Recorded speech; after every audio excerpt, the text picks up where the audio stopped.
সূরা আশ-শুআরা। রহমান রহিম আল্লাহ তাআলার নামে। ত-সীন মীম। এ হচ্ছে সুস্পষ্ট গ্রন্থের কতিপয় আয়াত। হে নবী, মনে হচ্ছে তুমি তোমার জীবনটাই ধ্বংস করে দেবে। কেন তারা ঈমান আনছে না সে দুঃখে। অথচ আমি চাইলে এদের উপর আসমান থেকে এমন একটি নিদর্শন নাজিল করতে পারি যা দেখে তাদের গর্দান তার দিকে ঝুঁকে পড়বে। যখনই দয়াময় আল্লাহ তাআলার কাছ থেকে এদের কাছে কোনো নতুন উপদেশ আসে, তখনই তারা তা থেকে মুখ ফিরিয়ে নেয়। এরা যেহেতু আল্লাহর আযাব অস্বীকার করেছে, তাই অচিরেই তাদের কাছে সে আযাবের প্রত্যক্ষ বিবরণ এসে হাজির হবে, জানিয়ে তারা ঠাট্টা বিদ্রুপ করত।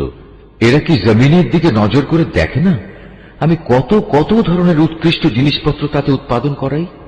নিশ্চয়ই এর মাঝে আমার সৃষ্টি কৌশলের নিদর্শন ছড়িয়ে আছে, কিন্তু তাদের অধিকাংশ মানুষ তা বিশ্বাসই করে না। তোমার মালিক অবশ্যই পরাক্রমশালী ও পরম দয়ালু। হে নবী, তুমি তাদের সে সময়কার কাহিনী শোনাও যখন তোমার মালিক মূসাকে ডাকলেন ইসলামের দাওয়াত নিয়ে, যেন জালেম জাতির কাছে যায় যেন ফেরাউনের জাতির লোকদের কাছে। তারা কি আমার ক্রোধকে ভয় করে না? সে বলল, হে আমার মালিক, আমি আশঙ্কা করছি তারা আমাকে মিথ্যা সাব্যস্ত করবে। তাছাড়া আমার হৃদয় সংকীর্ণ হয়ে আসছে, আমার জিহ্বা ভালো করে কথা বলতে পারে না। এমত অবস্থায় আমার সাহায্যের জন্য তুমি হারুনের কাছে নবুত পাঠাও। তাছাড়া আমার উপর তাদের আগে থেকেই একটা অপরাধের অভিযোগ আছে, তাই আমি ভয় করছি এখন তারা সে অভিযোগে আমাকে মেরেই ফেলবে। আল্লাহ তাআলা বললেন, না, তা কখনো হবে না। আমার আয়াত নিয়ে তোমরা উভয়ই তার কাছে যাও, আমি তো তোমাদের সাথেই আছি, আমি সবকিছু শুনতে পাই। তোমরা দুজন যাও ফেরাউনের কাছে, অতঃপর তোমরা তাকে বলো, আমরা সৃষ্টিকুলের মালিক আল্লাহ তাআলার প্রেরিত রাসূল, তুমি বনী ইসরায়েলদের আমাদের সাথে যেতে দাও। ফেরাউন এসব শুনে বলল, হে মূসা, আমি কি তোমাকে আমাদের তত্ত্বাবধানে রেখে লালন পালন করিনি? তুমি কি জীবনে বেশ কয়েকটি বছর আমাদের মধ্যে অতিবাহিত করনি? তখন তোমরা যা কিছু করার ছিল তা তুমি ঠিক মতোই করেছ। তুমি তো দেখছি ভারী অকৃতজ্ঞ মানুষ। বলল, হ্যাঁ, আমি তখন সে কাজটি একান্ত না জানা অবস্থায় করে ফেলেছি। অতঃপর যখন আমি তোমাদের কাছ থেকে প্রতিশোধের ব্যাপারে ভয় পেয়ে গেলাম, তখন আমি তোমাদের এখান থেকে পালিয়ে গেলাম। তারপর আমার মালিক আমাকে বিশেষ জ্ঞান দান করলেন এবং আমাকে রসুলদের দলে সামিল করলেন।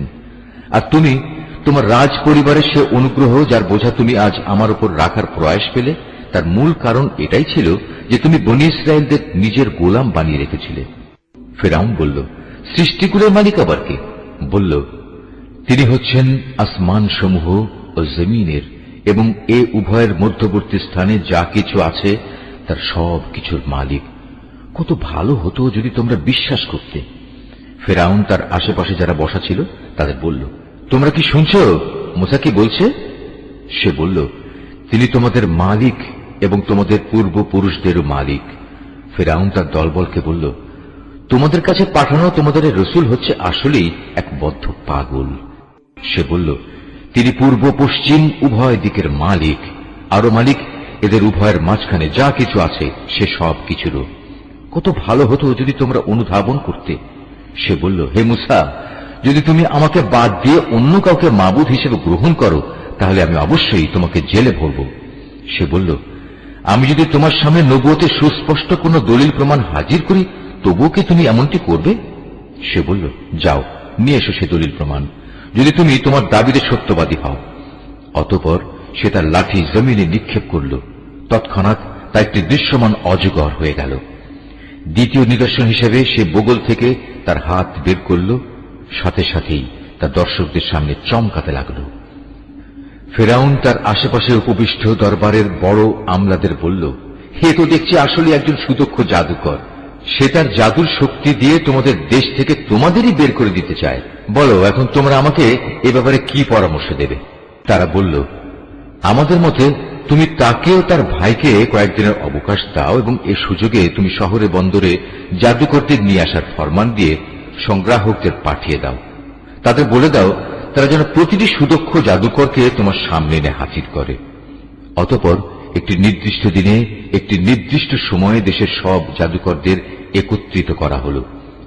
সাধারণ মানুষদের জন্যও শাহী ফরমান জারি করে বলা হল তারা যেন সেখানে একত্রিত হয় এ আশা নিয়ে আজ সবাই আসবে যে যদি জাদুকররা আজ বিজয়ী হয় তাহলে আমরা মুসাকে বাদ দিয়ে তাদের অনুসরণ করতে পারব। তারা ফেরাউনের সামনে এসে বলল, আমরা যদি আজ জয়লাভ করি তাহলে আমাদের জন্য পর্যাপ্ত পুরস্কার থাকবে তো? সে বলল, হ্যাঁ, তা তো অবশ্যই। তেমন অবস্থায় তোমরাই তো হবে আমার ঘনিষ্ঠ জন। মোকাবেলা শুরু হয়ে গেলে মুসা তাদের বলল, হ্যাঁ, তোমরাই আগে নিক্ষেপ করো যা কিছু তোমাদের কাছে নিক্ষেপ করার আছে।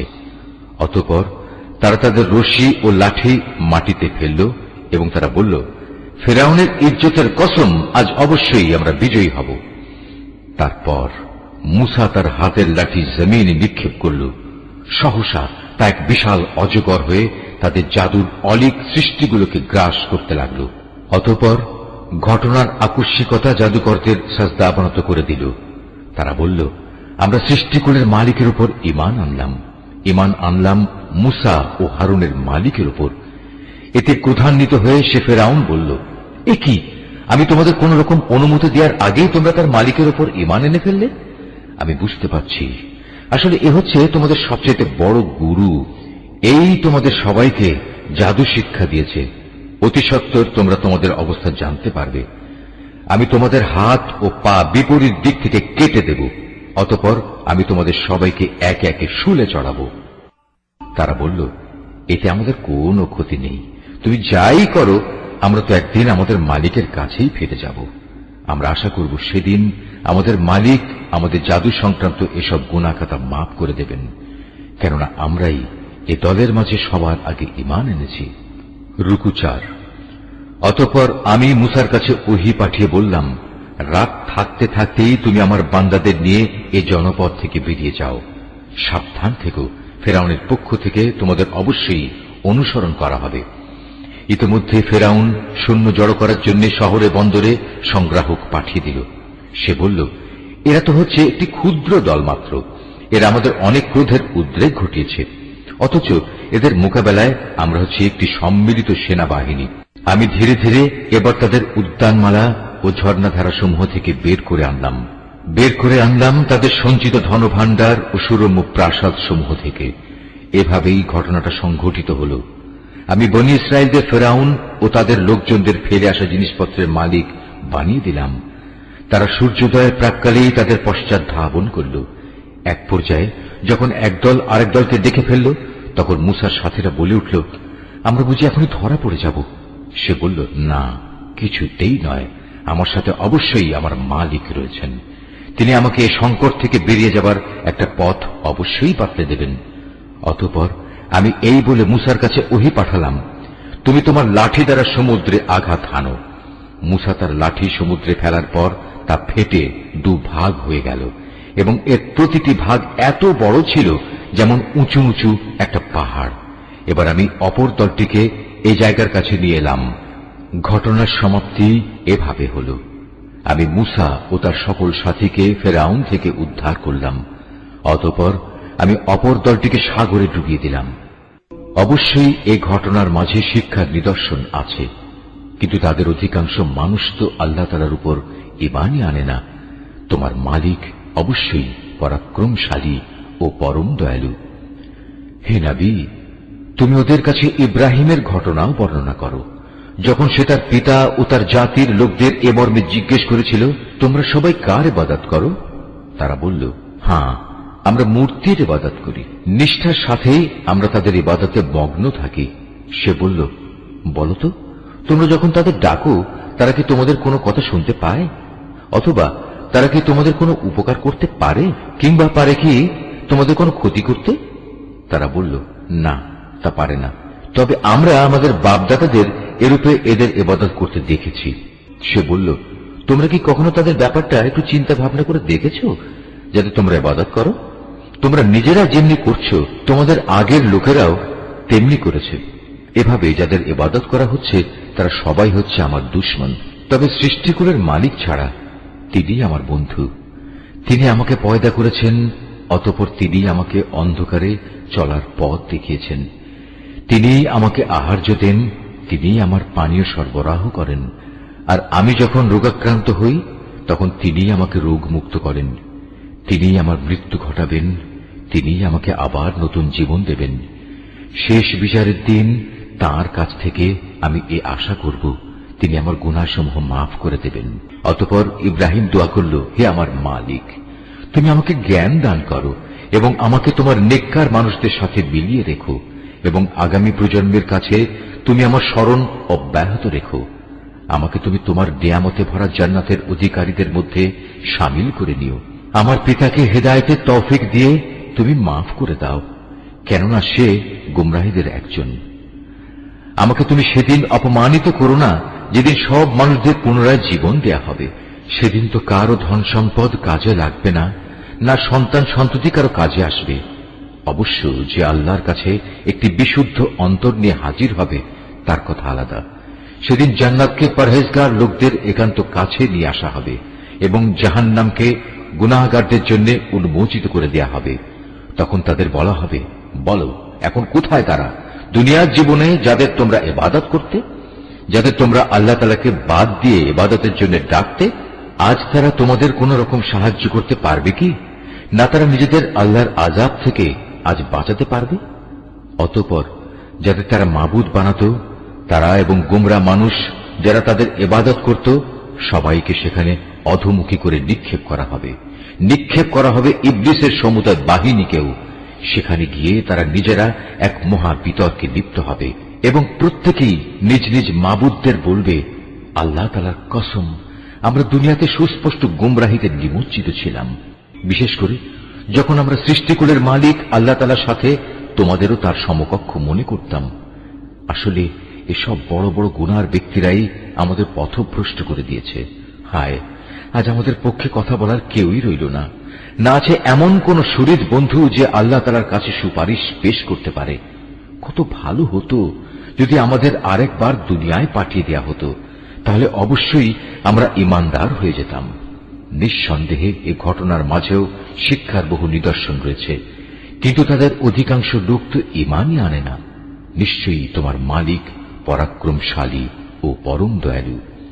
নূহের জাতির লোকেরাও আমার রসুলদের মিথ্যা সাব্যস্ত করেছিল।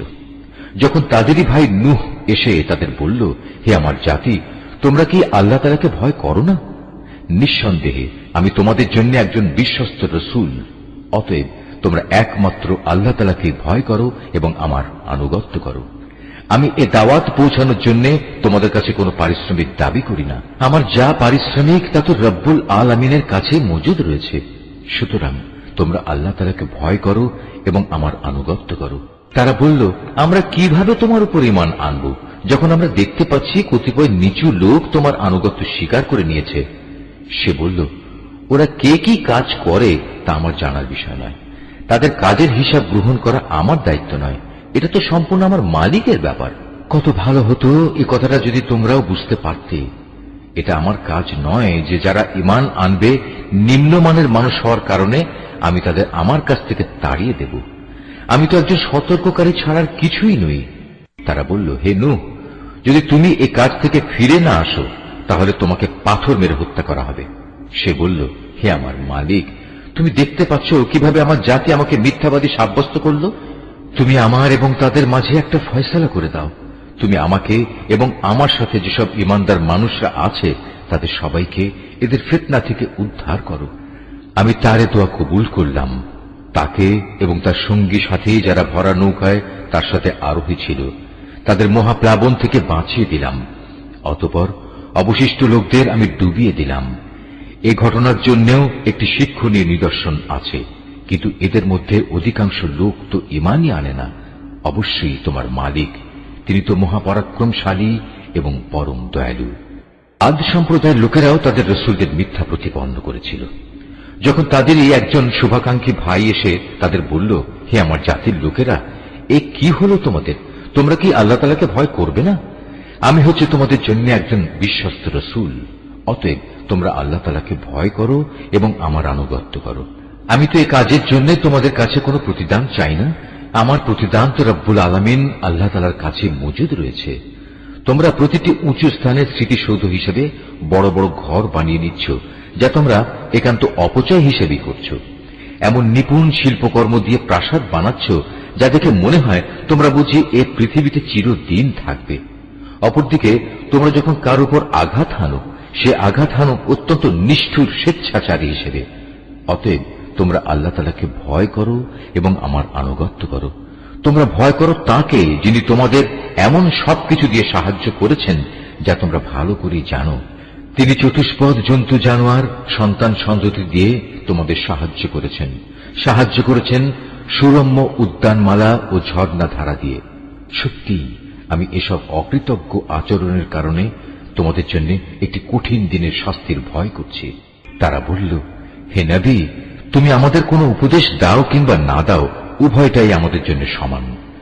তোমার এসব কথা আগের লোকদের নিয়ম নীতি ছাড়া আর কিছু নয়। আসলে আমরা কখনো আযাব প্রাপ্ত হব না।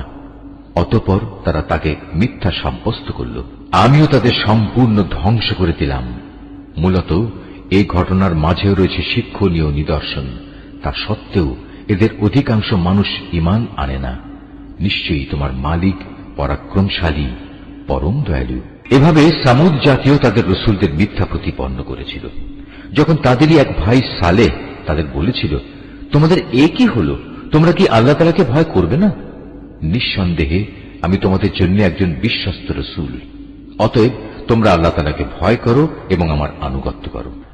আমি তো তোমাদের কাছে এই কাজের জন্য কোন রকম পারিশ্রমিক দাবি করছি না যে এ ভয়ে তোমরা আমাকে অমান্য করবে। আমার যা কিছু পারিশ্রমিক তা তো সৃষ্টিকুলের মালিক আল্লাহর কাছে মজুদ রয়েছে। তোমরা কি ধরেই নিয়েছ এ দুনিয়ার মাঝে যা কিছু ভোগের উপকরণ রয়েছে তার মধ্যে নিরাপদে বাস করার জন্য তোমাদের এমনি ছেড়ে দেয়া হবে? নিরাপদ থাকবে তোমরা এ উদ্যানমালা ও এ ঝর্ণাধারার মধ্যে? শস্য ক্ষেত্র, এ নাজুক ও ঘন গোছা বিশিষ্ট খেজুর বাগিচার মধ্যেও কি তোমরা সত্যি নিরাপদ থাকতে পারবে? তোমরা যে নিপুণ শিল্প দ্বারা পাহাড় কেটে রংচং করে বাড়ি বানাও, তাতে কি তোমরা চিরদিন থাকতে পারবে? ওর কোনোটাতেই যখন তোমরা নিরাপদ নও, তখন তোমরা আল্লাহ তাআলাকে ভয় করো এবং আমার আনুগত্য করো। সেসব সীমা লঙ্ঘনকারী মানুষদের কথা শোনো না, যারা আল্লাহর জমিনে শুধু বিপর্যয় সৃষ্টি করে এবং কখনো সমাজের সংশোধন করে না। এসব শুনে তারা বলল, হে সালেহ, আসলে তুমি হচ্ছে একজন জাদুগ্রস্ত ব্যক্তি। তুমি তো আমাদেরই মতো একজন মানুষ। যদি তুমি তোমার দাবিতে সত্যবাদী হও, তাহলে ভিন্ন কোনো প্রমাণ নিয়ে এসো। সে বলল, এ উষ্ট্রি হচ্ছে আমার নবুয়তের প্রমাণ। এর জন্য কুয়ার পানি পান করার একটি নির্দিষ্ট পালা থাকবে, আর একটি নির্দিষ্ট দিনের পালা থাকবে তোমাদের পশুদের পানি পান করার জন্য। কখনো একে কোন রকম দুঃখ ক্লেশ দেওয়ার উদ্দেশ্যে স্পর্শও করো না, নতুবা বড় কঠিন দিনের আযাব তোমাদের পাকড়াও করবে। অতঃপর পায়ের নলি কেটে তারা সেটিকে হত্যা করল। তখন কঠিন শাস্তি দেখে তারা ভীষণভাবে অনুতপ্ত হল। অতঃপর আল্লাহ তাআলার শাস্তি এসে তাদের গ্রাস করল। এ ঘটনার মাঝেও রয়েছে আল্লাহ তাআলার বিশেষ নিদর্শন, কিন্তু তাদের অধিকাংশ মানুষ তো ঈমানই আনে না। নিঃসন্দেহে তোমার মালিক মহাপরাক্রমশালী, পরম দয়ালু। একইভাবে লুতের জাতীয় আল্লাহর রসুলদের অস্বীকার করেছে। যখন তাদের ভাই লুত এসে তাদের বলল, এ কি হলো তোমাদের? তোমরা কি আল্লাহর আযাবকে ভয় করবে না? নিঃসন্দেহে আমি হচ্ছি তোমাদের জন্য একজন বিশ্বস্ত রসুল। অতএব তোমরা আল্লাহ তাআলাকে ভয় করো এবং আমার আনুগত্য করো। আমি তো এ কাজের জন্য তোমাদের কাছে কোনো বিনিময় চাচ্ছি না। আমার বিনিময় তো দুনিয়া জাহানের মালিক আল্লাহর দরবারেই মজুদ রয়েছে। এ কি হলো তোমাদের? জৈবিক প্রয়োজন পূরণের জন্য তোমরা দুনিয়ার পুরুষগুলোর কাছেই যাও, অথচ তোমাদের মালিক তোমাদের এই প্রয়োজনের জন্য তোমাদের স্ত্রীদের পয়দা করে রেখেছেন। তাদের তোমরা পরিহার করে এর নোংরা কাজে লিপ্ত থাকো। তোমরা আসলেই এক মারাত্মক সীমা লঙ্ঘনকারী জাতি। তারা বলল, হে লূত, যদি তুমি তোমার এসব ওয়াজ নসিহত থেকে নিবৃত না হও, তাহলে তুমি হবে বহিষ্কৃতদের একজন। সে বলল, দেখো, আমি তোমাদের এই নোংরা কাজ অত্যন্ত ঘৃণা করি। এবার লূত আল্লাহ তাআলাকে বলল, হে আমার মালিক, তারা যা কিছু করে তুমি আমাকে এবং আমার পরিবার পরিজনকে সেসব ঘৃণিত কাজ থেকে বাঁচাও। অতঃপর আমি লূত ও তার পরিবার পরিজনদের সকলকে উদ্ধার করলাম, তার পরিবারের এক পাপী বৃদ্ধাকে বাদ দিয়ে। সে উদ্ধারের সময় পেছনেই থেকে গেল এবং আযাবে নিমজ্জিত হয়ে গেল। অতঃপর অবশিষ্ট সবাইকেই আমি সম্পূর্ণ ধ্বংস করে দিলাম। তাদের উপর আমি আযাবের বৃষ্টি বর্ষণ করলাম, যাদের ভীতি প্রদর্শন করা হয়েছিল তাদের জন্য কত নিকৃষ্ট ছিল সেই আযাবের বৃষ্টি। এই ঘটনার মাঝেও রয়েছে শিক্ষণীয় নিদর্শন, কিন্তু তাদের অধিকাংশই ঈমান আনে না। নিঃসন্দেহে তোমার মালিক মহাপরাক্রমশালী, পরম দয়ালু। আইকার অধিবাসীরাও আগত রসুলদের অস্বীকার করেছিল। যখন শোয়েব তাদের বলেছিল, হে আমার জাতি, তোমরা কি আল্লাহ তাআলাকে ভয় করবে না? নিঃসন্দেহে আমি হচ্ছি তোমাদের জন্য একজন বিশ্বস্ত রাসূল, সুতরাং তোমরা আল্লাহ তাআলাকে ভয় করো এবং আমার আনুগত্য করো। আমি যে তোমাদের ডাকছি এজন্য আসলে আমি তোমাদের কাছ থেকে কোনো পারিশ্রমিক দাবি করছি না, কারণ আমার পারিশ্রমিক যা তা তো সৃষ্টিকুলের মালিক আল্লাহ তাআলার কাছেই মজুদ রয়েছে। হে মানুষ, মাপের সময় তোমরা পুরোপুরি মেপে দেবে। মাপে কম দিয়ে তোমরা ক্ষতিগ্রস্ত লোকদের দলভুক্ত হয়েও না। ওজন করার সময় পাল্লা ঠিক রেখে ওজন করবে। মানুষদের পাওনা কখনো কম দেবে না এবং দুনিয়ায় খামাখা ফিতনা ফাসাদ সৃষ্টি করো না। ভয় করবে তাকে যিনি তোমাদের এবং তোমাদের আগে যারা গত হয়ে গেছে তাদের সবাইকে সৃষ্টি করেছেন। তারা বলল, হে শোয়েব, তুমি তো দেখছি জাদুগ্রস্ত ব্যক্তিদেরই অন্তর্ভুক্ত। তুমি তো আমাদেরই মতো মানুষ। আমরা মনে করি তুমি মিথ্যাবাদীদেরই অন্তর্ভুক্ত। হ্যাঁ, তুমি যদি নবী হওয়ার দাবিতে সত্যবাদী হও তাহলে যাও, আসমান ভেঙে এর একটি টুকরো আমাদের উপর ফেলে দাও। সে বলল, যা কিছু উদ্ভট দাবি তোমরা করছো আমার মালিক তা ভালো করে জানেন। অতঃপর তারা তাকে মিথ্যা সাব্যস্ত করল।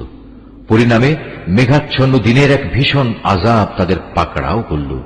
এ ছিল সত্যি এক কঠিন আযাব। এই ঘটনার মাঝেও শিক্ষার নিদর্শন আছে, কিন্তু মানুষদের অনেকেই এর উপর ঈমান আনে না। নিঃসন্দেহে তোমার মালিক মহাপরাক্রমশালী ও পরম দয়ালু। হে নবী, অবশ্যই এ কোরআনটা রব্বুল আলামিনের নাজিল করা একটি গ্রন্থ। একজন বিশ্বস্ত ফেরেশতা আমারই আদেশে এটা নাজিল করেছে তোমারই মনের উপর, যাতে করে তুমিও সতর্ককারী নবীদের একজন হতে পারো। একে নাজিল করা হয়েছে সুস্পষ্ট আরবি ভাষায়। আগের উম্মতদের কাছে নাজিল করা কিতাবসমূহে অবশ্যই এটি উল্লিখিত আছে। এটা কি এদের জন্য দলিল নয় যে বনী ইসরায়েলের আলেমরাও এর সম্পর্কে পূর্ণ অবগত আছে? যদি আমি এ কোরআনকে আরবির বদলে অন্য কোন অনারবের ওপর তার ভাষায় নাজিল করতাম, তারপর সে অনারব ব্যক্তি তাদের কাছে এসে এটা কিতাব পাঠ করত, অতঃপর ভাষাগত অজুহাত তুলে এর উপর তারা মোটেই ঈমান আনত না। এভাবেই আমি এ বিষয়টি নাফরমান অপরাধীদের অন্তরে প্রবেশ করিয়ে দিয়েছি। তারা কখনো এর উপর ঈমান আনবে না যতক্ষণ না তারা কোনো কঠিন আযাব নিজেদের চোখে দেখতে পাবে। আর সে আযাব কিন্তু তাদের কাছে আসবে একান্ত আকস্মিক ভাবেই, তারা কিছুই টের পাবে না। তখন তারা বলবে, আমাদের কি কিছু সময়ের জন্য অবকাশ দেয়া হবে না? অথচ সে লোকগুলোই একসময় আযাব ত্বরান্বিত করতে চেয়েছিল। তুমি এই বিষয়টা চিন্তা করে দেখেছ কি? যদি আমি তাদের অনেক দিন ধরে পার্থিব ভোগবিলাস ভোগ করতেও দেই, তারপর যে আযাব সম্পর্কে তাদের ওয়াদা করা হয়েছিল তা যদি সত্যি তাদের কাছে এসে পড়ে, তাহলে এই যে বৈষয়িক বিলাস তারা ভোগ করছিল তা সব কি কোনো কাজে লাগবে? আমি কাফেরদের কোন জনপদকে ধ্বংস করিনি যার জন্য পূর্বেই কোন সতর্ককারী নবী পাঠানো হয়নি। তা হচ্ছে সুস্পষ্ট উপদেশ। আর আমি তো জালেম নই যে সতর্ক না করেই তাদের ধ্বংস করে দেব। এ কোরআন কোন শয়তান নাজিল করেনি। ওরা এ কাজের যোগ্যও নয়, না তারা তেমন কোনো ক্ষমতা রাখে। তাদের তো ওহী শোনা থেকেও বঞ্চিত রাখা হয়েছে। অতএব তুমি কখনো আল্লাহ তাআলার সাথে অন্য কোন মাবুদকে ডেকো না, নতুবা তুমিও শাস্তিযোগ্য হয়ে পড়বে। হে নবী, তুমি তোমার নিকটতম আত্মীয় স্বজনদের আল্লাহ তাআলার আযাব থেকে ভয় দেখাও। যে ব্যক্তি ঈমান নিয়ে তোমার অনুবর্তন করবে তুমি তার প্রতি স্নেহের আচরণ করো। আবার যদি কেউ তোমার সাথে নাফরমানি করে তাহলে তুমি তাকে বলে দাও, তোমরা আল্লাহ তাআলার সাথে যে আচরণ করছো তার পরিণামের জন্য আমি কিন্তু মোটেই দায়ী নই। তাদের অবাধ্য আচরণে তুমি মনক্ষুণ্ণ হইও না, তুমি বরং সর্বোচ্চ পরাক্রমশালী ও দয়ালু আল্লাহ তাআলার উপরই ভরসা করো, যিনি তোমাকে দেখতে থাকেন যখন তুমি নামাজে দাঁড়াও এবং সিজদাকারীদের মাঝে তোমার ওঠা বসাও তিনি দেখেন। অবশ্যই তিনি সব কিছু শোনেন, সব কিছু জানেন। হে নবী, আমি কি তোমাকে বলে দেব শয়তান কার উপর সাওয়ার হয়? শয়তান তো সাওয়ার হয় প্রতিটি ঘোর মিথ্যাবাদী ও পাপী মানুষদের উপর। ওরা শয়তানের কথা শোনার জন্য কান পেতে থাকে, আর তাদের অধিকাংশই হচ্ছে নিরেট মিথ্যাবাদী। আমার নবী কবি নয়। কবিরা তো অধিকাংশই পথভ্রষ্ট হয়। কবিদের অনুসরণ করে আরো কতিপয় গোমরা ব্যক্তি। তুমি কি দেখতে পাও না, ওরা কল্পনার হাওয়ায় চড়ে প্রতিটি ময়দানে উদ্ভ্রান্তের মতো ঘুরে বেড়াচ্ছে। এরা এমন কথা অন্যদের বলে যা তারা নিজেরা করে না। তবে যারা আল্লাহর উপর ঈমান আনে ও সেই অনুযায়ী নেক কাজ করে এবং বেশি করে আল্লাহ তাআলাকে স্মরণ করে, তাদের কথা আলাদা।